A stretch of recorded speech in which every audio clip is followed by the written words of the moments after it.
Assalamualaikum warahmatullahi wabarakatuh. Perkenalkan, nama saya Aida Gita Jayani dari kelompok 1 2C Keuangan. Baik, perkenalkan saya Alamar Sestangkang dengan NIM 22430009 dengan nomor absen 2 kelas 2C Keuangan. Perkenalkan, saya Cynthia Dini Fitriani absen 24. Perkenalkan, nama saya Widianti Wulandari nomor absen 25. Di sini kami akan membahas mengenai PPh pasal 22 dan 23. PPh pasal 22 atau pajak penghasilan pasal 22 dikenakan kepada badan-badan usaha tertentu baik milik pemerintah maupun swasta yang melakukan kegiatan perdagangan ekspor, impor, dan reimpor. Selanjutnya ada objek PPh 22. Yang pertama, impor barang dan ekspor barang komoditas tambang, batu bara, mineral logam, dan mineral bukan logam. Lalu ada pembayaran atas pembelian barang yang dilakukan oleh bendahara, pemerintah, dan kuasa anggaran. Selanjutnya ada pembayaran atas pembelian barang dengan mekanisme uang persediaan. Selanjutnya ada pembayaran atau pembelian barang kepada pihak ketiga dengan mekanisme pembayaran langsung. Lalu ada pembayaran atas pembelian barang atau bahan-bahan untuk keperluan kegiatan usahanya seperti BUMN. Selanjutnya ada juga penjualan hasil produksi kepada distributor di dalam negeri oleh badan usaha yang bergerak dalam bidang usaha industri semen. Penjualan kendaraan bermotor di dalam negeri oleh agen tunggal seperti pemegang merek, agen pemegang merek, dan importir umum kendaraan bermotor. Selanjutnya ada penjualan bahan bakar minyak, bahan bakar gas, dan peluru, dan pembelian bahan-bahan dari pedagang atau pengumpul untuk keperluan industrinya atau ekspor. Dan terakhir ada penjualan barang yang tergolong sangat mewah yang dilakukan oleh wajib pajak badan. Selanjutnya ada sifat pemungutan, di mana pemungutan pasal 22 dapat bersifat final dan tidak final. Artinya pajak final yaitu pajak dibayar oleh wajib pajak melalui pemungutan oleh pihak lain. Selanjutnya, pemungutan bersifat tidak final, di mana pajak yang sudah dibayarkan dapat dikreditkan atau diperhitungkan sebagai PPh dalam tahun berjalan oleh wajib pajak. Baik, yang selanjutnya ada pemungut PPh pasal 22, yaitu yang pertama Bank Devisa dan Direktorat Jenderal dan Bea Cukai atas objek PPh pasal 22 atas barang impor.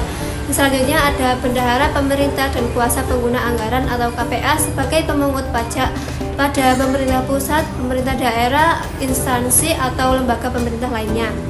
Yang selanjutnya ada bendahara pengeluaran. Dan selanjutnya ada badan usaha milik negara atau BUMN, yaitu badan usaha yang seluruh atau sebagian besar modalnya dimiliki oleh negara melalui penyertaan secara langsung.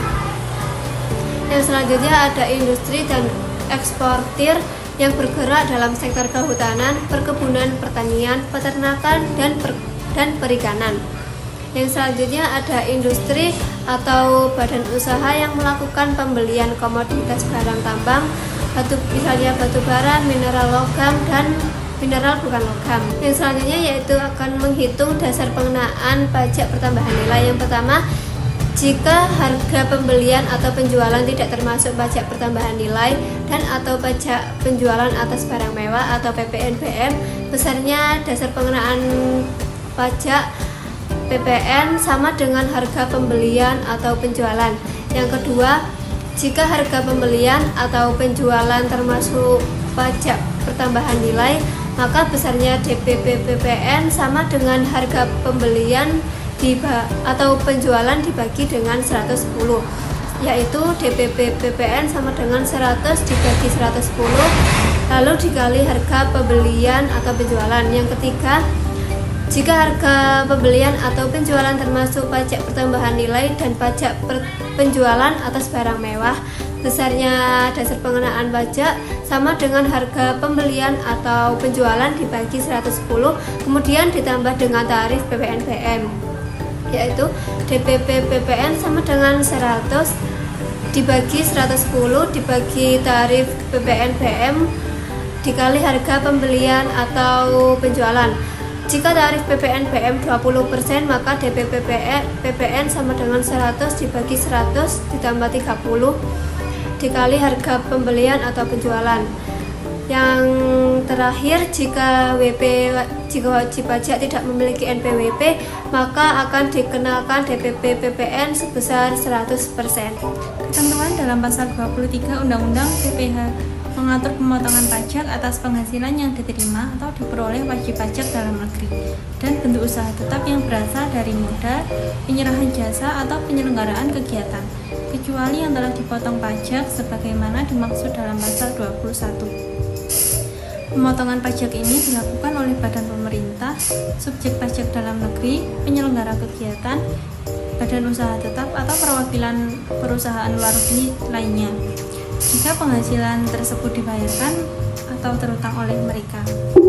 Memotong PPh pasal 23 yang pertama yaitu ada badan pemerintah, yang kedua subjek pajak dalam negeri, yang ketiga penyelenggara kegiatan, yang keempat bentuk usaha tetap, yang kelima perwakilan perusahaan di negeri lainnya, dan yang terakhir yaitu orang pribadi sebagai wajib pajak dalam negeri tertentu yang ditunjuk oleh Kepala Kantor Pelayanan Pajak sebagai pemotong PPh pasal 23. Penerima penghasilan yang dikenai PPh pasal 23 atau subjek pajak yaitu yang pertama wajib pajak dalam negeri, yang kedua badan usaha tetap yang menerima atau memperoleh penghasilan yang berasal dari modal, penyerahan jasa atau penyelenggaraan kegiatan selain yang telah dipotong sebagaimana dimaksud dalam pasal 21. Penghasilan yang dikenakan dalam PPh pasal 23 atau sebagai objek, yang pertama dividen, yang kedua bunga termasuk premium, diskonto dan imbalan sehubungan dengan jaminan pengembalian utang, yang ketiga royalti, yang keempat hadiah, penghargaan, bonus dan sejenisnya selain yang telah dipotong pajak penghasilan. Lalu yang selanjutnya yaitu sewa dan penghasilan lain sehubungan dengan penggunaan harta. Selanjutnya imbalan sehubungan dengan jasa teknik, jasa manajemen, jasa konstruksi, jasa konsultan dan jasa selain jasa yang telah dipotong pajak penghasilan sebagaimana dimaksud dalam pasal 21 Undang-Undang PPh. Yang selanjutnya yaitu menghitung PPh pasal 23. PPh pasal 23 sama dengan tarif dikali dasar pengenaan pajak. Dasar pengenaan pajak sama dengan jumlah bruto penghasilan. Tarif PPh pasal 23 sebagai berikut. Tarif 15% dikarenakan atas penghasilan berupa dividen, bunga, royalti, hadiah, bonus, dan penghargaan lain yang tidak dipotong PPh pasal 21. Lalu tarif 2% dikarenakan atas penghasilan berupa yang pertama sewa, yang kedua imbalan jasa yang tidak dipotong PPh pasal 21. Kan mengenai bagaimana cara menghitung PPh 23. Cara menghitung PPh pasal 23 atas dividen. PPh pasal 23 sama dengan 15% dikali jumlah dividen atas penghasilan berupa bunga. PPh pasal 23 sama dengan 15% dikali jumlah bunga atas penghasilan berupa royalti. Lalu PPh pasal 23 sama dengan 15% dikali jumlah royalti atas penghasilan berupa sewa. PPh pasal 23 sama dengan 2% dikali jumlah sewa, hadiah, penghargaan, bonus, dan sejenisnya selain yang telah dipotong. PPh pasal 21 ayat 1 huruf P. Lalu PPh pasal 23 sama dengan 15% dikali jumlah hadiah, penghargaan, atau bonus, sewa, dan penghasilan lain sehubung dengan penggunaan harta, kecuali sewa penghasilan lain sehubungan dengan penggunaan harta yang telah dikenai pajak penghasilan dalam pasal 4 ayat 2. Lalu PPh pasal 23 sama dengan 2% dikali jumlah sewa, imbalan sehubungan dengan jasa teknik, jasa manajemen, jasa konsultan, jasa konstruksi, dan jasa lain. PPh pasal 23 sama dengan 2% dikali jumlah imbalan atau tidak termasuk PPN.